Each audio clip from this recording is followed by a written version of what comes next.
rekan-rekan semua, jadi kita akan belajar terkait dengan vektor pada bidang dan ruang ya.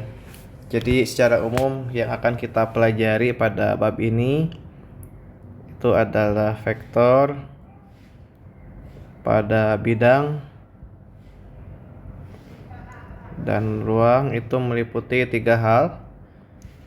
Pertama, pengantar vektor itu sendiri. Yang kedua adalah hasil kali titik dan proyeksi. Yang ketiga adalah persamaan garis dan bidang di R⁻3. Baik, pertama itu vektor. Jadi vektor itu apa? Vektor itu adalah suatu besaran yang dia punya 2 hal. Pertama punya besar, yang kedua punya arah gitu ya.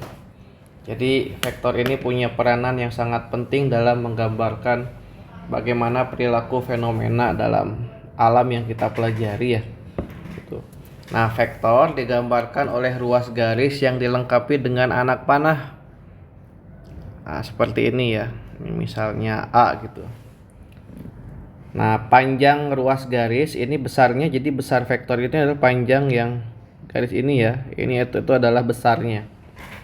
Sementara anak panah ini disebut sebagai arahnya gitu ya. Seperti itu.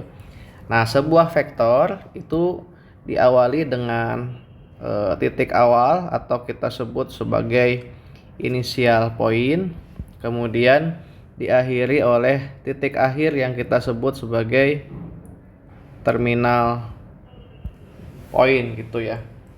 Nah, misalnya saya punya vektor yang lain. Misalnya ini B. Kemudian vektor yang lain misalnya ini adalah C gitu ya. Nah, di sini vektor A dan vektor B itu adalah sama walaupun letaknya berbeda. Kenapa? Karena panjangnya sama, berarti besarnya sama, kemudian arahnya juga sama gitu ya. Sehingga vektor A dan B itu sama. Sementara vektor C karena panjangnya berbeda dan arahnya berbeda, ini kemudian kita anggap sebagai hal yang berbeda dengan vektor A dan B ya, seperti itu. Nah, bagaimana cara kita menulisnya? Cara kita menulisnya adalah vektor itu dilambangkan dengan seperti ini ya. Jadi huruf kecil tebal gitu ya. Itu dalam menulis vektor. Atau hurufnya tidak tebal. Misalkan begini tetapi ada simbol arah gitu ya. Gitu ya. Oke. Kemudian ada yang kita sebut sebagai vektor 0. Jadi vektor 0 itu adalah vektor yang panjangnya 0. Ya, jadi vektor itu adalah vektor yang panjangnya adalah 0. Kalau arahnya sembarang ya. Kan ada besar, ada ini panjang tuh melambangkan besar ya, karena arahnya sembarang gitu.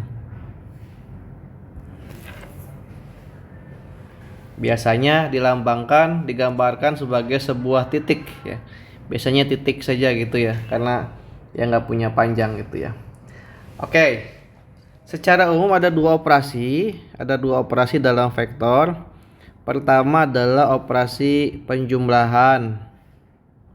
Gampangnya, misalnya saya punya vektor A di sini. Kemudian saya punya vektor C di sini. Nah, bagaimana cara saya menjumlahkan A dan C? Adalah misalnya C-nya ini kita geser gitu ya. Geser, gimana cara gesernya adalah, jadi kalau misalnya kita pengen A plus C, maka kita buat sedemikian rupa Sehingga titik awalnya itu di A, sementara titik akhirnya di C. Titik awal A mana ini ya? Ini adalah inisial poin dari A. Sementara C itu ini kan, ini adalah terminal poin dari si C gitu ya. Lah gimana agar awalnya di A kemudian akhirnya di C agar sama? Maka kita akan geser C-nya sehingga C-nya itu berimpit di titik akhir A. Titik akhir A mana? Di sini ya. Di sini ya. Maka kita tarik, geser ke atas gitu ya. Geser ke atas jadi seperti ini. Nah, ini sampai sejajar gitu. Kemudian dengan cara yang sama juga sama ya, A-nya juga kan menggeser. Gitu. Jadi kita punya ini adalah A plus C ya. Sorry, ini gimana ya enaknya, dibedain aja. Ini 1, ini katakanlah 2. Nah, yang kesimpulannya warna apa? Hitam misalnya. Kesimpulannya warna hitam. Sudah tepat nih. Jadi A plus C adalah vektor yang apa? Yang titik awalnya di A ya. Titik awalnya di A, titik akhirnya di C, itu adalah A plus C.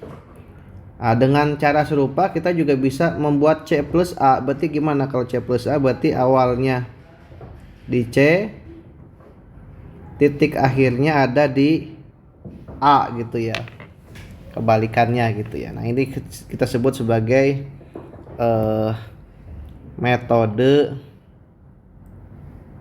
jajaran genjang gitu ya. Oke, sementara itu dulu. Semoga dapat dipahami.